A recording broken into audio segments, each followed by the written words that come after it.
Olá meninos e meninas, eu sou Isabel e o assunto hoje é colocação pronominal. Então a gente já tem que pensar colocação pronominal com o pé atrás. Por quê? Isso é matéria obrigatória em concurso.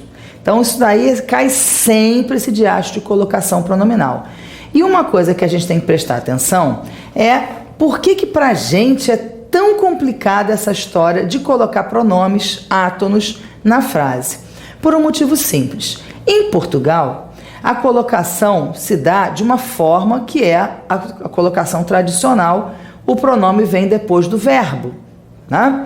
No Brasil, como nós tivemos uma miscigenação muito grande, então, além dos portugueses, os africanos, os indígenas e uma série de outros imigrantes, acabou que essa colocação pronominal portuguesa passou a significar a colocação do dominador, do poderoso, do endinheirado. E a colocação de diferença ficou sendo a da maior parte da população.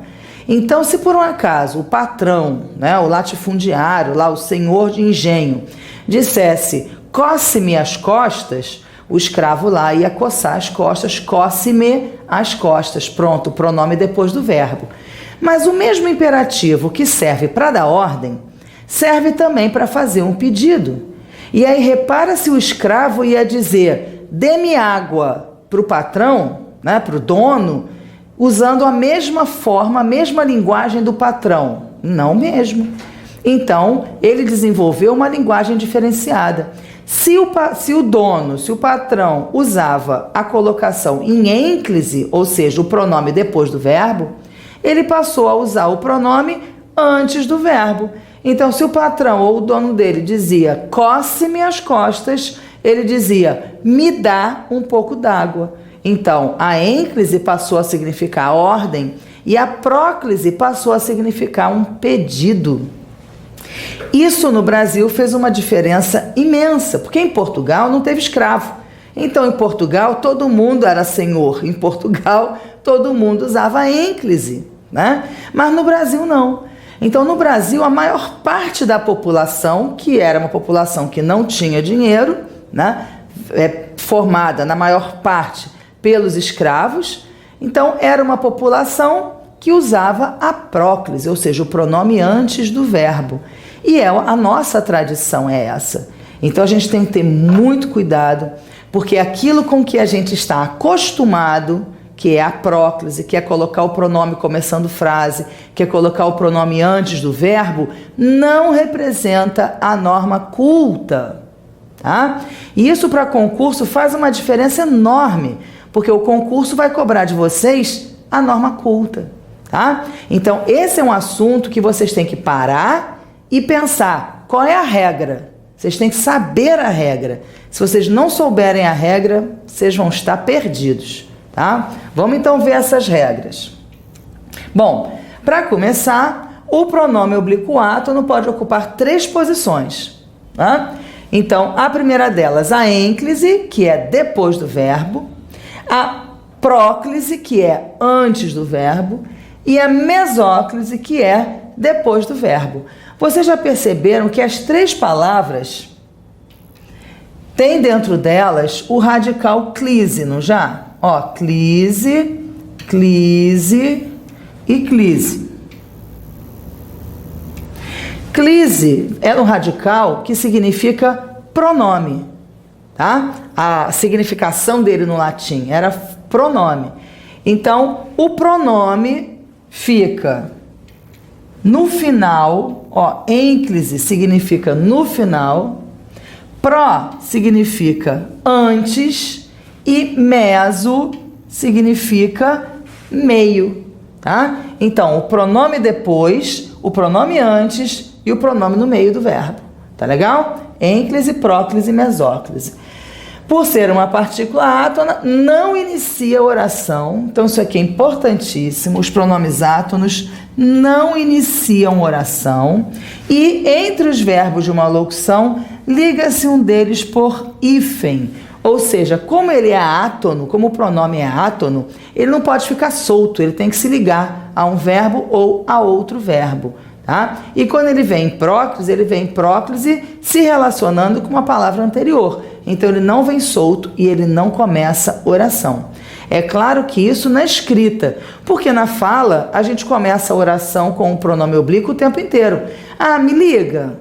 Não deixa de me ligar? Me liga. Pronto, tá aí o me liga. Me faz um favor?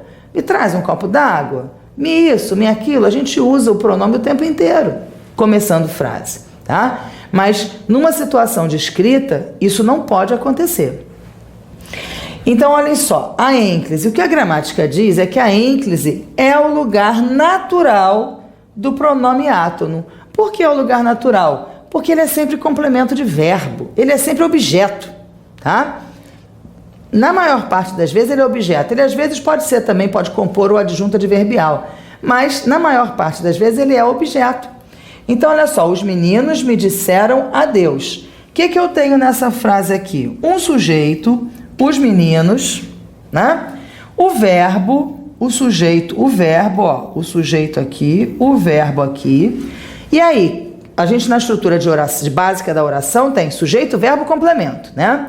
Então, já localizei o sujeito, já localizei o verbo. O verbo é dizer. Quem diz alguma coisa a alguém. O alguma coisa é o objeto direto, o para alguém, o objeto indireto. Então, o adeus é o objeto direto e o me é o objeto indireto. Ora, a gente fala essa frase com a maior naturalidade. Os meninos me disseram adeus, os meninos me disseram que tal coisa iria acontecer. Maria me disse que tal coisa, que vai embora mais cedo, né? Com a maior tranquilidade, a gente diz que essa frase está correta. A gente não vai, né? Não acha um estranhamento, né? A gente não diz, esse negócio tá parecendo que está errado, né? Não, para a gente é muito natural. Agora, eu coloquei aqui para vocês um asterisco. E sempre que eu coloco um asterisco, quer dizer que não é norma culta.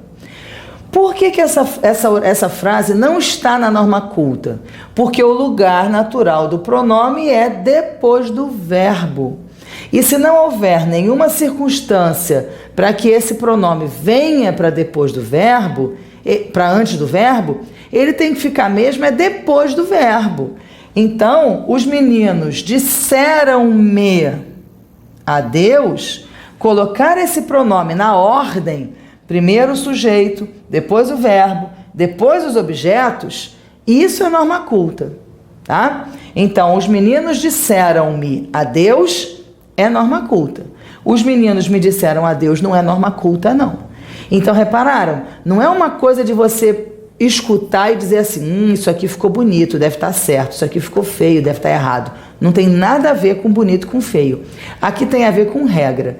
Não existe nenhuma palavra aqui para justificar a próclise. O lugar natural do pronome é depois do verbo, porque ele é o objeto, e o objeto vem depois do verbo. Primeiro vem o sujeito, depois vem o verbo, depois vem os objetos, tá?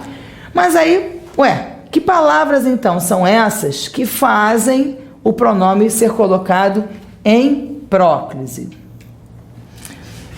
Antes disso, os impedimentos da ênclise. Quer dizer, eu acabei de dizer para vocês que os pronomes, então, o lugar natural dos pronomes é depois do verbo, não é isso? Então, depois do verbo, a gente tem os pronomes. Mas tem duas circunstâncias em que a gente não pode colocar pronome depois do verbo. Então, tem que arrumar uma outra maneira de fazer, né? Então, quais são os impedimentos da ênclise? Primeiro, depois de verbo no particípio. Então, a gente só vai encontrar verbos no particípio ou quando tiver orações reduzidas ou quando tiver locução verbal, o verbo ter, o haver, mas particípio, por exemplo, né?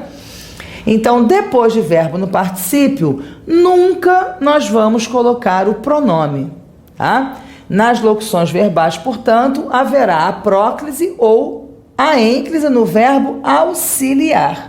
Então, como o particípio é sempre o verbo principal, né? Não pode a ênclise no principal, a gente esquece o verbo principal e vai pensar o verbo auxiliar. Então, olha, tenho trazido-o sempre comigo, tá? Eu já coloquei o asterístico aqui, Porque vocês já sabem que não é norma culta. Ora, eu posso colocar esse pronome depois do particípio? Não. Eu não posso colocar esse pronome depois de particípio. Então, o que eu tenho que fazer? Eu tenho que pensar o verbo auxiliar. Eu posso começar a frase com o pronome? Não. Então, não pode. A próclise é o verbo auxiliar. O que pode, então? A ênclise é o verbo auxiliar. Tenho trazido sempre comigo. E olha o hífen. Tem que ter o hífen. O pronome não pode ficar solto entre os dois verbos. Nunquinha. Aí vocês vão encontrar autores que vão dizer que o pronome pode vir solto. Esses autores são autores muito contemporâneos. A gramática tradicional, que é a que é cobrada nos concursos, não aprova o pronome solto entre os dois verbos. Então, cuidado com as gramáticas que vocês às vezes pegam para estudar, que são gramáticas de autores mais modernos, que vão ensinar para vocês coisas que não são as coisas que são cobradas em concurso. Cuidado com isso, tá? Então, isso daqui é Celso Cunha. Celso Cunha é base de concurso. O pronome não pode vir solto entre os dois verbos, tá? Olha o outro aqui. Que teria passado se? Ora, esse pronome pode vir depois do particípio? Não. Então, o que eu tenho que fazer? Eu tenho que pensar no verbo auxiliar. Ora, se eu tenho uma frase interrogativa, a frase interrogativa é uma circunstância para a próclise. Então, quando eu tenho o pronome interrogativo, eu posso trazer o pronome para antes do verbo. Então, aqui eu não tenho nada antes do verbo, tem que ficar em ênclise, no auxiliar. Mas aqui eu tenho o pronome interrogativo antes do verbo, então eu posso colocar, eu preciso colocar o pronome antes do verbo, tá? Então, o primeiro impedimento da ênclise é quando eu tenho verbo no particípio. Depois de verbo no particípio, a gente não usa pronome de jeito nenhum, tá? Porque, por exemplo, se fosse um me, a forma tônica do me é um a mim. Então, por exemplo, ele teria prometido-me um emprego. Aí eu não posso, teria prometido-me, né? Então, eu poderia dizer, teria prometido a mim um emprego. Então, eu posso usar a forma oblíqua, sim, depois do particípio, mas ela tem que ser tônica, ela tem que ter preposição, tá? Essa forma a toda aqui, ou a, me, te, se, né? Ou a, lhe, lhes, nos, não pode vir aqui não, tá? Existe um outro impedimento, são dois impedimentos para a ênclise. O primeiro impedimento, o verbo no particípio. O segundo impedimento, o verbo no futuro. Então, depois de verbos no futuro do presente ou no futuro do pretérito, então, verbo no futuro do presente, no futuro do pretérito, está falando futuro do indicativo, porque essa designação presente ou pretérito só existe no indicativo. Então, quando o futuro for o futuro do indicativo, o pronome também não pode vir depois do verbo, tá? Então, olha só, olha quantas expressões fora da norma culta eu coloquei aqui para vocês, né? Então, olha, eu tenho aqui, eu teria calado-me. A gente já sabe, pelo impedimento da ênclise, em relação aos particípios, que esse me não pode vir aqui, ele está errado. Aí eu tenho que pensar o pronome em relação ao verbo auxiliar. Então, eu teria me calado, mas teria é futuro do pretérito. Posso colocar depois de futuro? Não, não posso botar depois de futuro. Então, também está errado. Eu teria me calado. Posso colocar esse me solto entre os dois verbos? Também não. Então, também ele não pode vir solto. E isso aqui é o que a gente mais faz na nossa língua, na versão brasileira, né? Eu teria me calado, que é a próclise, é o verbo principal. Então, também não pode. Só sobram duas possibilidades. Ou eu começo a frase com o pronome eu e trago para a próclise. E aí, eu não estou colocando o pronome em próclise porque o eu é um fator que obriga a próclise. Não, eu estou colocando aqui por causa do impedimento.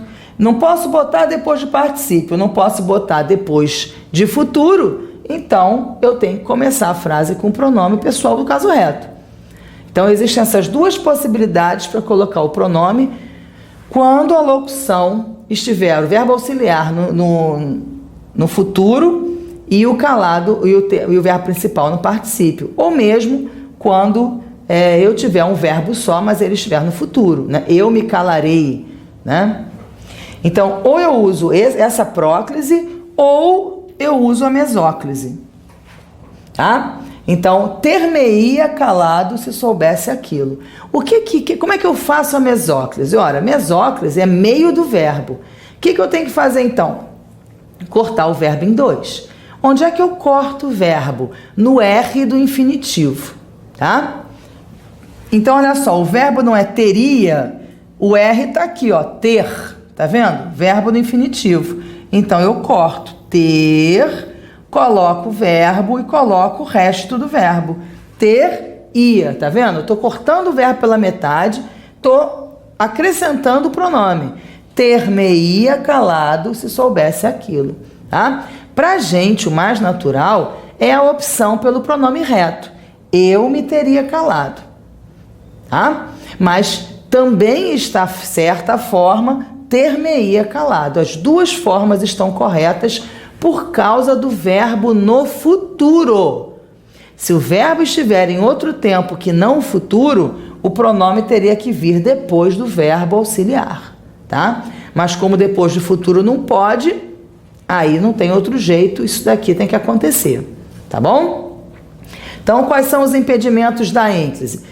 Primeiro, o lugar natural do pronome qual é? Depois do verbo, ou seja, em ênclise. Mas existem dois impedimentos de ênclise, verbo no particípio e verbo no futuro, ok? Bom, vamos seguir então adiante. A situação de próclise. A próclise, então, é a colocação do pronome antes do verbo, não é isso? Quando é que eu posso colocar o pronome antes do verbo? Ora, quando é que eu posso? Não, quando é que eu devo, tá? São casos de próclise obrigatória.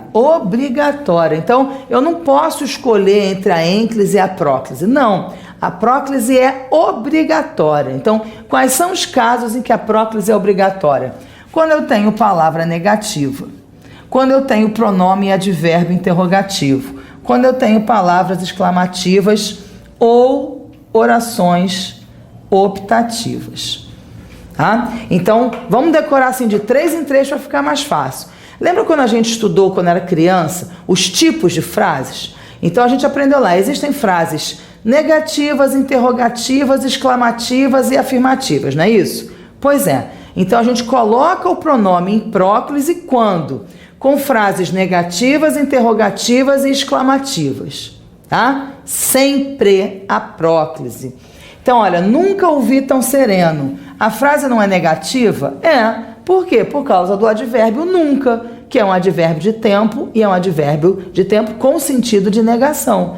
Então, é palavra negativa, pronto, o pronome tem que vir antes do verbo.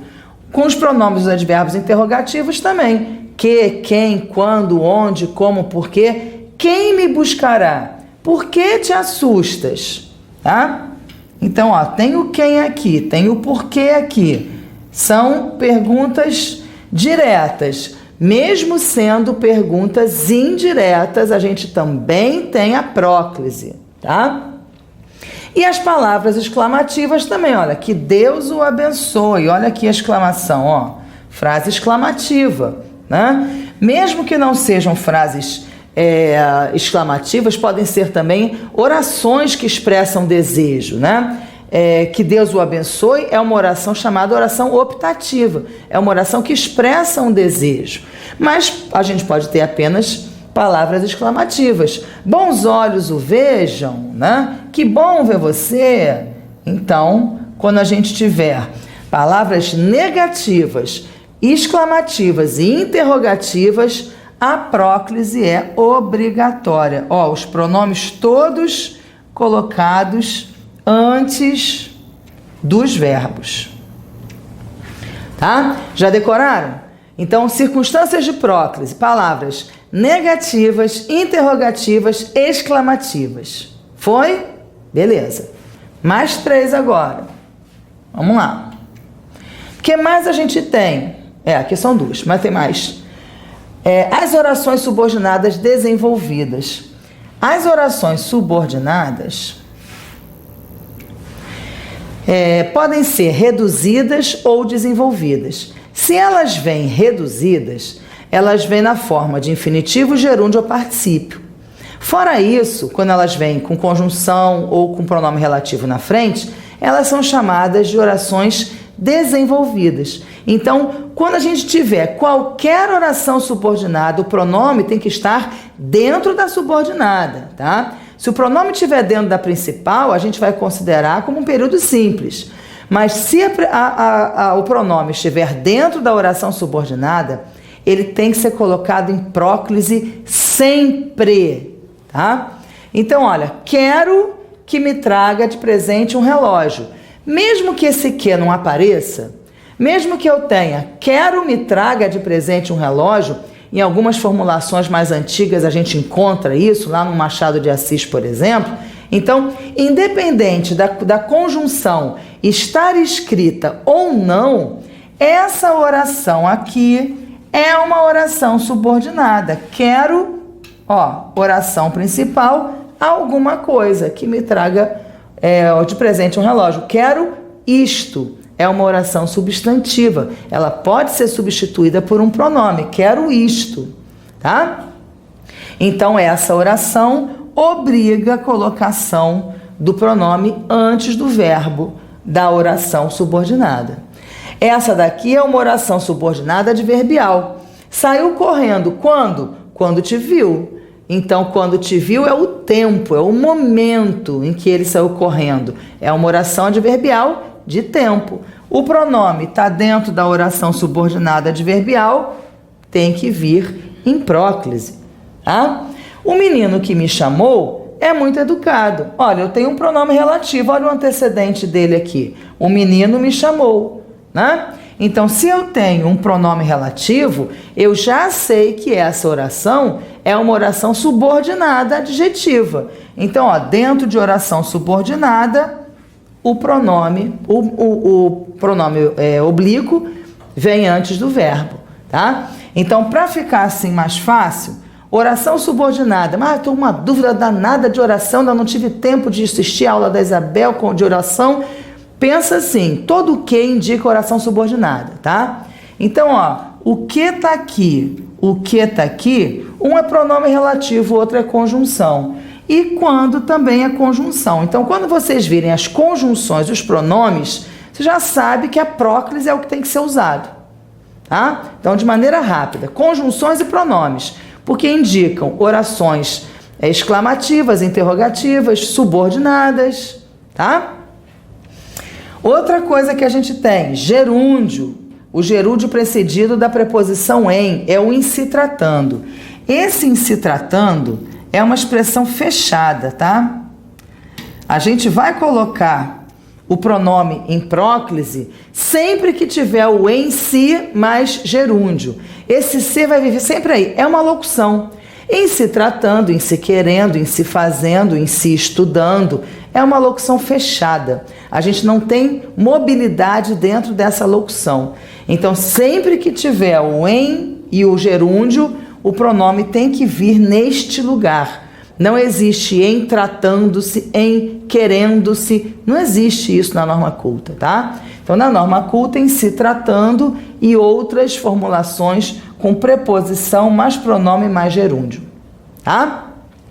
Então, nós já temos palavras negativas, exclamativas, interrogativas, as orações subordinadas e o em si gerúndio. Já temos 5. O que mais?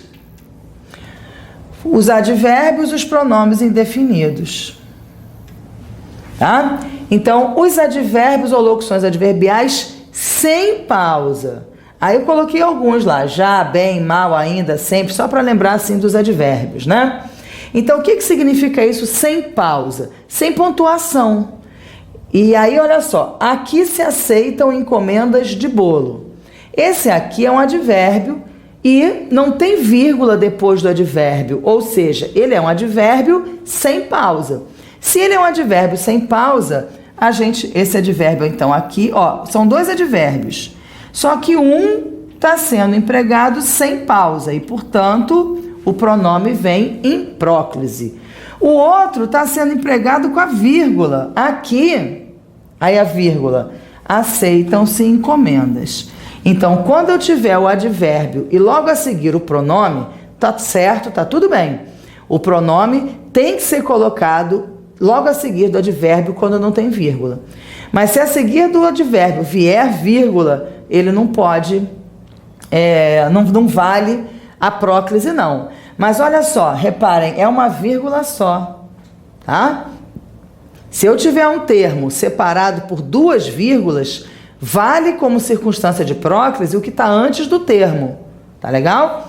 Isso, como essa parte de colocação pronominal é muito grande, eu separei esses conteúdos todos em 3 partes, tá? E aí, numa outra parte, eu vou falar dessa observação do termo entre vírgulas, não esqueçam de assistir. Bom, os advérbios, então, sem pausa, também são fatores de próclise. E a gente tem os pronomes indefinidos, né? Então, todo, tudo, qualquer, alguém, outro, muito, vários, tem uma porção de pronomes indefinidos. Sempre que a gente tiver esse pronome indefinido no sujeito, o pronome vem antes do verbo. Então, olha, alguém lhe bate nas costas. Alguém é pronome indefinido, o que acontece com o lhe? Vem antes do verbo. Todas as pessoas nos deram parabéns.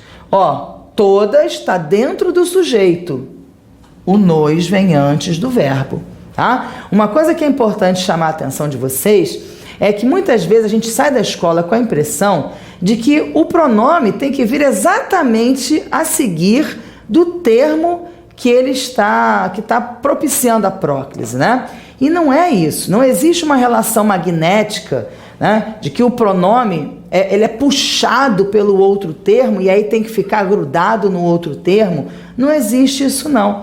É uma questão de circunstância. Às vezes quando a gente dá aula para criança, né, fala assim, olha, esse termo puxa o pronome para cá, né?